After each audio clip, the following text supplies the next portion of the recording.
স্বাগতম ভেট কেয়ার ইনসাইডে। এখানে আমরা প্রাণীর যত্ন, চিকিৎসা ও স্বাস্থ্য নিয়ে সহজ ভাষায় জানবো। আপনার গরু, ছাগল, কুকুর ও বিড়ালের সুস্থ জীবনই আমাদের মূল লক্ষ্য। তাহলে চলুন শুরু করি আজকের ভেট কেয়ার যাত্রা। আজ আমরা আলোচনা করব গবাদি পশুর একটি মারাত্মক রোগ, ব্যাবেসিওসিস বা রেড ওয়াটার ডিজিজ এবং এর চিকিৎসা নিয়ে। ব্যাবেসিওসিস মূলত একটি রক্তের রোগ যা ব্যাবেসিয়া নামক প্রোটোজোয়া দ্বারা হয়। এই রোগ প্রধানত টিক বা উকুনের কামড়ে ছড়িয়ে পড়ে। গরু, মহিষ, ছাগল সবাই আক্রান্ত হতে পারে।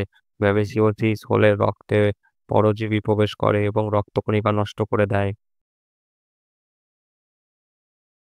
ব্যাবেসিওসিসের মূলত উপসর্গগুলি হলো হঠাৎ জ্বর আসা, খাওয়ার রুচি কমে যায়, পশু দুর্বল হয়ে পড়ে, দাঁড়াতে পারে না, চোখ, কান, মাড়ি ফ্যাকাশে হয়ে যায়, প্রস্রাব লালচে বা কফি রঙের হয়, গুরুতর অবস্থায় পশু মারাও যেতে পারে। এই সব লক্ষণ দেখলে অবহেলা না করে সঙ্গে সঙ্গে চিকিৎসকের কাছে নিয়ে যান। ব্যাবিওসিসের চিকিৎসায় নির্দিষ্ট ওষুধ ব্যবহার করা হয়, যেমন বেরেনিল আরটিইউ মানে ডাইমিনাজিন অ্যাসিটিরেট। নর্মালি এর ব্যবহার 1 ml 20 কেজি বডি ওয়েট হিসাবে ইন্ট্রামাসকুলার দিতে হবে।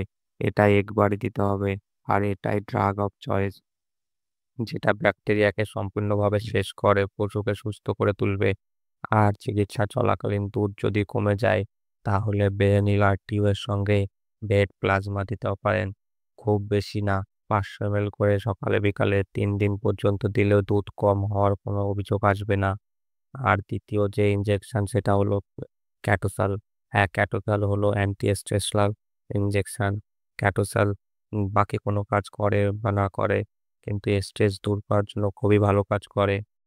তবুও আপনারা যদি এই ওষুধগুলির আলাদা আলাদা ভাবে কোনো ভিডিও চান, তাহলে কমেন্ট করুন, আপনাদের জন্য সেটা তৈরি করে দেব। কিন্তু এই ক্যাটোসল ইনজেকশনটা দিনে একবার, যতদিন চিকিৎসা চলবে ততদিন লাগাতে হবে, তাহলে দুধ কম হতে দেবে না। এটা তো হলো চিকিৎসা চলাকালীন, কিন্তু চিকিৎসার পরে যখন খাবার খাওয়া শুরু করে দিলে, কিছু জিনিস খাবারের সঙ্গে মিশিয়ে দিলে দুধ দেওয়ার ক্ষমতা বৃদ্ধি পাবে। এই ঘরোয়া জিনিসগুলো সমস্ত পশুপালকদের জেনে রাখা দরকার, কারণ এটাতে তাদের আর্থিক লাভ হবে। এর মধ্যে আপনাকে 2 কেজি আরুগুলা সিডস বা রকেট বীজ আনতে হবে। দ্বিতীয় মেথি, মেথি 2 কেজি। তৃতীয় মিশ্রি 2 কেজি। আর চতুর্থ 500 গ্রাম জিরা আর 500 গ্রাম মৌরি। এখন এই সব কিছুকে বেটে পাউডার মতো করে নিন। এটা মোট 7 কেজি হবে। এটা 7 দিন ধরে দিতে হবে। ব্যাবেসিয়া থেকে ঠিক হয়ে যাওয়ার পরে সাধারণত রক্তে মিনারেলের কমতি দেখা যায়। আপনি যদি তখন বুঝতে না পারেন যে রক্তে কোন মিনারেলটা কমতি দেখা দিয়েছে, এই রকম সময়ে আপনি মিল্কোফিড প্লাটিনাম ব্যবহার করুন। 50 গ্রাম করে সকালে বিকালে দিন। ও খুশি, আপনিও খুশি। আর এটা দিলে পশুর দুর্বলতা কমে যাবে, তার জন্য পশু খুশি। আর দুধ বেশি দেবে, তার জন্য আপনি খুশি। চিকিৎসার পাশাপাশি প্রতিরোধও খুবই গুরুত্বপূর্ণ। নিয়মিত টিক বা উকুন নিয়ন্ত্রণ করা, গোয়াল ঘর সবসময় শুকনো ও পরিষ্কার রাখা, পশুকে মাসে একবার অ্যাক্টোপ্যারাসাইট কন্ট্রোল ঔষধ দিয়ে স্নান করানো, আক্রান্ত পশুকে সুস্থ পশুর কাছ থেকে আলাদা রাখা। এইভাবে প্রতিরোধ করলে রোগের ঝুঁকি অনেকটাই কমে যাবে। আজ আমরা জানলাম ব্যাবিসিওসিস কিভাবে হয়, এর উপসর্গ, চিকিৎসা ও প্রতিরোধের উপায়। আশা করি ভিডিওটি আপনাদের উপকারে আসবে। যদি ভালো লাগে তবে লাইক, কমেন্ট এবং শেয়ার করুন।